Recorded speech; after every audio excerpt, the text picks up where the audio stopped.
I logged into my ex's Netflix to get a reaction. Instead, I erased myself from his life forever. Okay, so I logged into his Netflix. I know, but what was I supposed to do? He was trying to erase me, you know? Just delete every trace of us.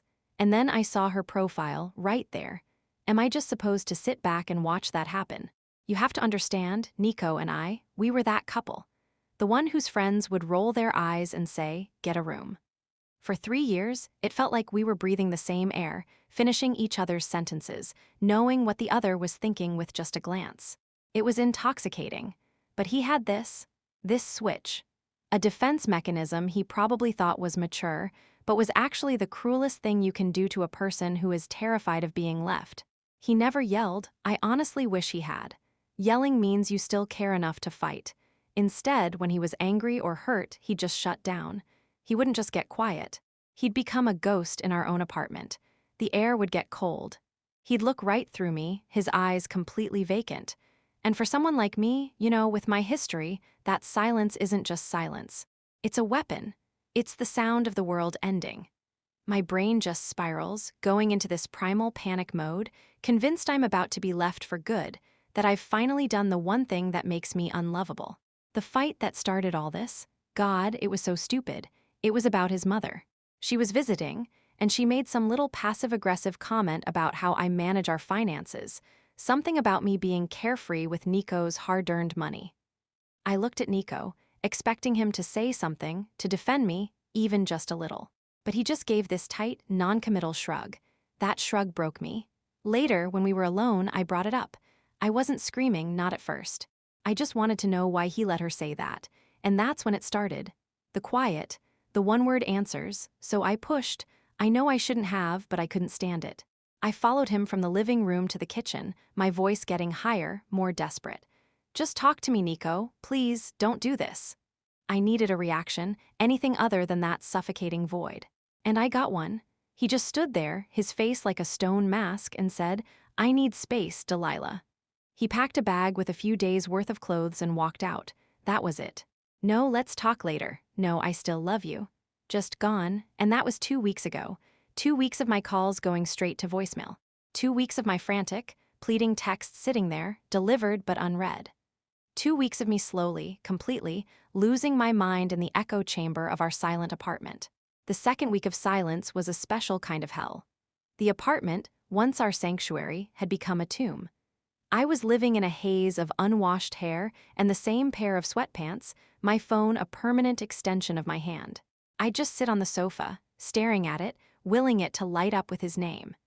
Every little creak and groan of the building sounded like a judgment on my loneliness.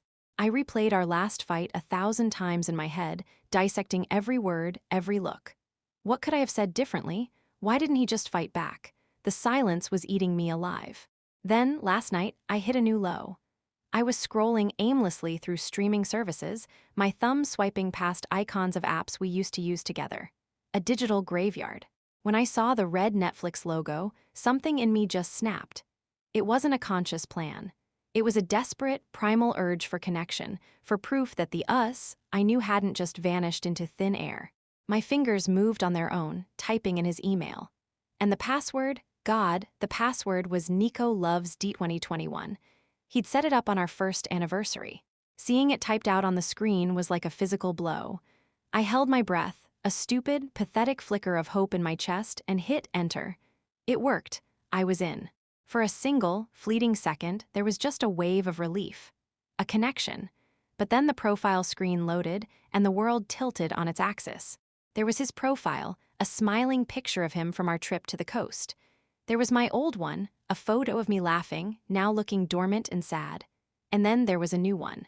A bright, cheerful purple circle with a single, sickeningly sweet name. Jenna. Jenna, the name just hung there. It wasn't real. It couldn't be.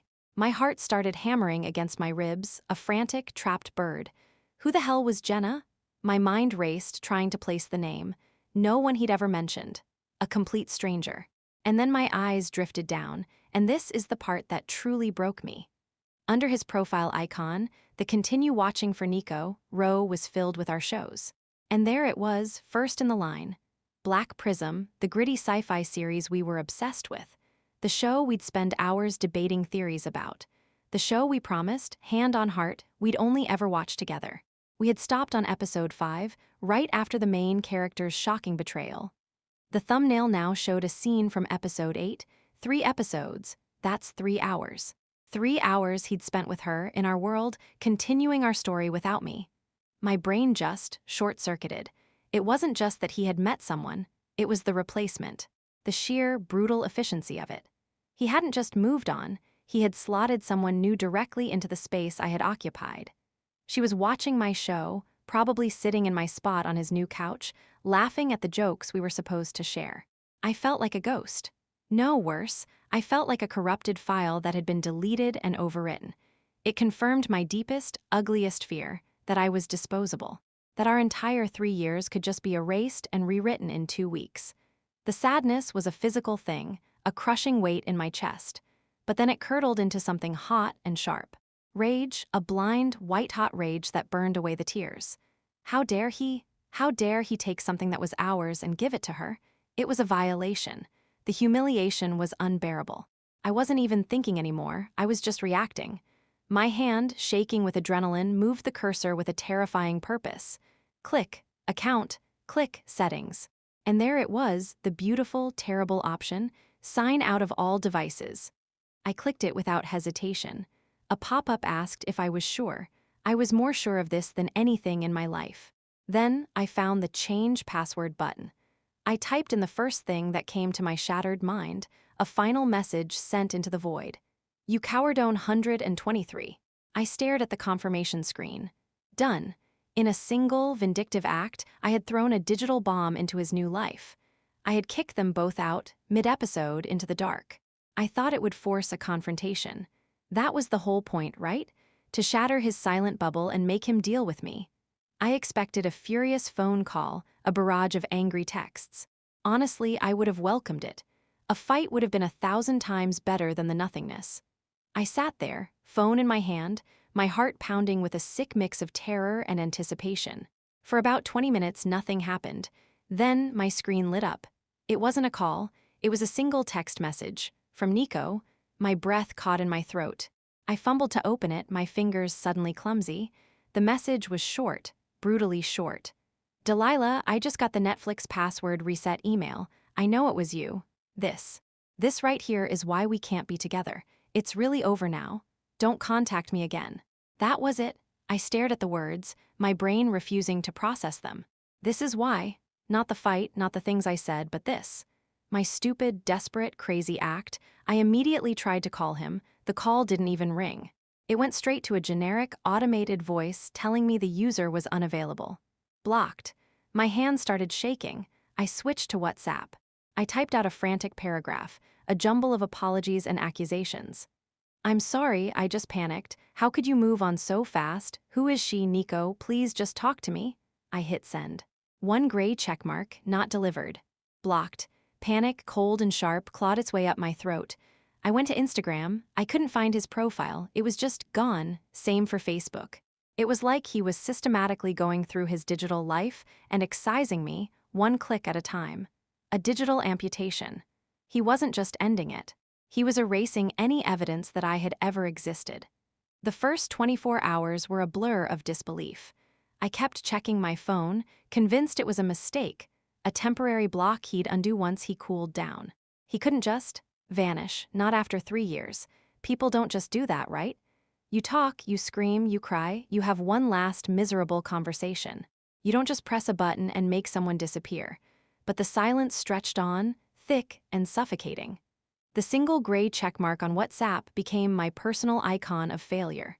I'd open the app and just stare at it, a constant, glaring reminder of my last, failed attempt to reach him. It felt like a digital tombstone. By the second day, the disbelief had curdled into a frantic, animalistic panic.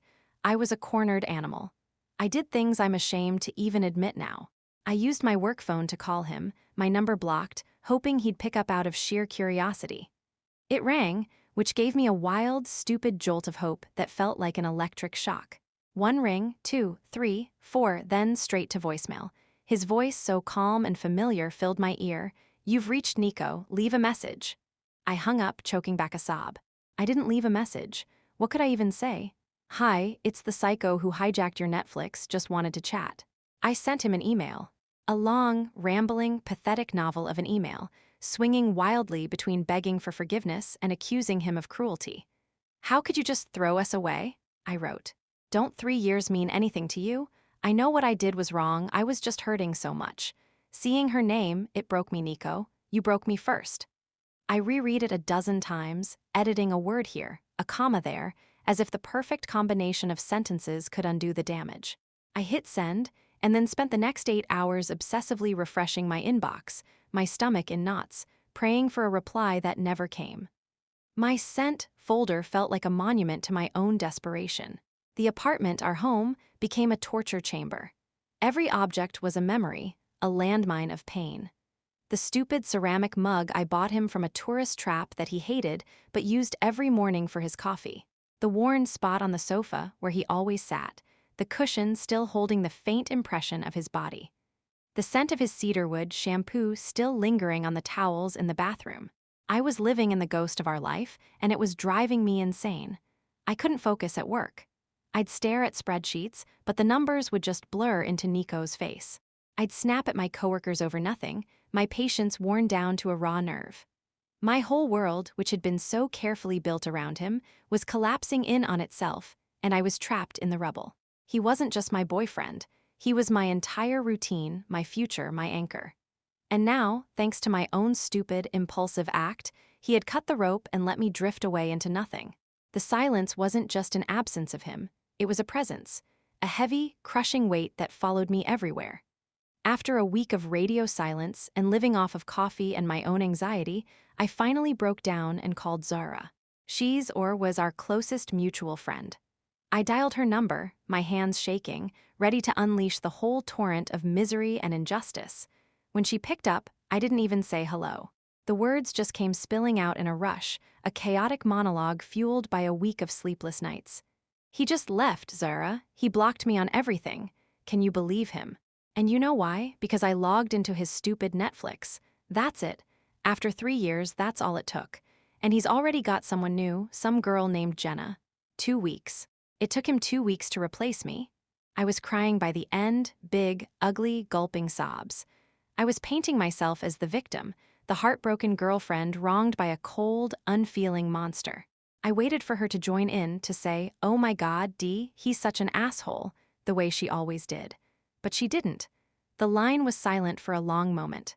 So long, in fact, that I thought the call had dropped. "Zara, are you there?" "I'm here," she finally said. Her voice was different. It wasn't warm or sympathetic. It was tired. "Dee, I love you, you know that. You're like a sister to me, but I have to be honest with you here." I braced myself. "What you did, it wasn't just about Netflix," she said, her words careful and deliberate. "It was about control. It was about crossing a line, a big one. You invaded his privacy, Delilah. That's not just a mistake, honestly, it's kind of scary. You can't be mad at him for moving on and then punish him for it when you find out. That's not fair." Her words felt like a slap in the face. I started to argue, to defend myself. But he wouldn't talk to me. He pushed me to it. Did he? Zara's voice was firm now. Or did he just ask for space and you refused to give it to him? Dee, you know how he is. He hates conflict. And you kind of thrive on it. You push and push until you get a reaction. You did it this time, and the reaction you got was him running for the hills. You can't hack into someone's life and expect them to thank you for it. You didn't just push him away this time. You terrified him. Zara's words echoed in my head for days. A harsh, unwelcome truth I was desperately trying to ignore. I avoided friends, working from home, stewing in my own toxic mix of self-pity and resentment. I was still convinced they were all wrong. Nico was the bad guy. I was the victim. Then, about 2 weeks later, I forced myself to go to a mutual friend's birthday party. I knew Nico wouldn't be there.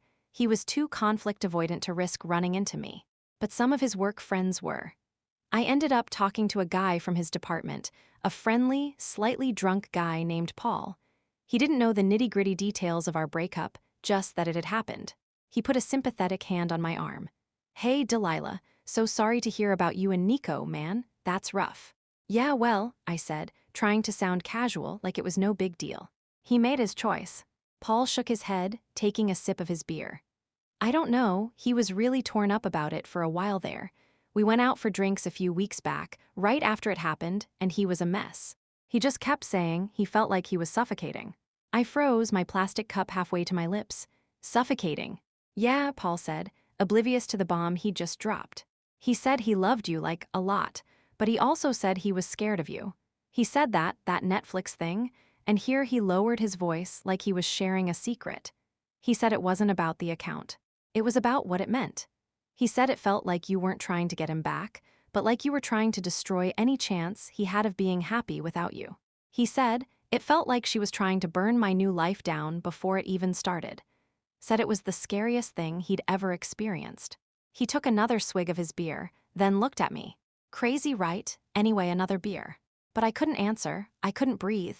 Scared of me, destroy any chance of being happy. Burn my new life down. His words, filtered through this clueless third party, hit me with the force of a physical blow. It shattered the entire narrative I had built to protect myself. In my story, I was the passionate, heartbroken girlfriend. In his, I was the villain, the monster. And for the first time, in the middle of a loud, cheerful party, I had a horrifying thought. What if he was right? Now I just sit here. In this apartment that's no longer ours, just mine. It's quiet. Not the tense, angry quiet of Nico's silent treatments, but a dead, empty quiet that feels permanent. My phone is in my hand, a useless brick that connects me to everyone in the world except the only person I want to talk to. My thumb hovers over our old message thread. I have a draft typed out, a furious, scathing paragraph that starts with, "It was you pushed me to this. If you had just learned how to talk, none of this would have happened." It's my shield, the anger that keeps the crushing weight of what I've done from completely flattening me. It feels good to type it, to feel that familiar spark of righteous indignation. But I don't send it. My thumb swipes over to my photo gallery. There we are, on the coast, the picture he used for his Netflix profile. He's looking at me, not the camera, and he has this smile, this unguarded, completely besotted smile. My throat closes up. The anger evaporates, replaced by a wave of regret so vast it feels like I'm drowning in it. A different voice, a small, pathetic whimper inside me, cries out, "What have I done? Please just come home, I'm sorry." I toggle back and forth, from the angry text to the smiling photo, from rage to regret, from "you did this to me" to "I destroyed everything."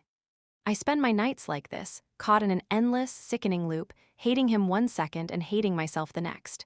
Trapped in the hell I built with my own two hands, knowing I'm the one who turned the key and locked the door from the inside.